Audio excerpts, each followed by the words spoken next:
হে বন্ধু হে আমার, আমরা মূলত রবীন্দ্রনাথকে বেছে নিয়েছি। দুজন শিল্পী এখানে, অনিরুদ্ধ সেনগুপ্ত এবং মায়ানাজ হাসান করিম।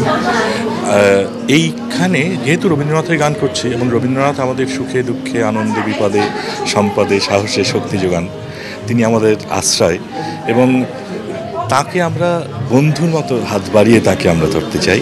এই জন্যে এই অনুষ্ঠানটার নাম দিয়েছি আমরা বন্ধু হে আমার।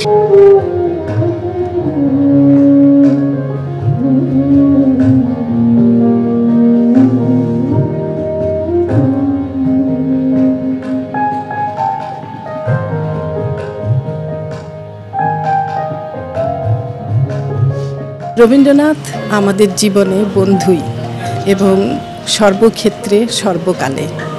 এবং রবীন্দ্রনাথের গান নিয়ে আজকে যে আয়োজনটি, নন্দনের ৭৮তম আয়োজন, নিয়মিত আয়োজন নন্দন করে থাকে রবীন্দ্রনাথকে নিয়ে, আমাদের পঞ্চকবিকে নিয়ে এবং বাংলা গানকে নিয়ে।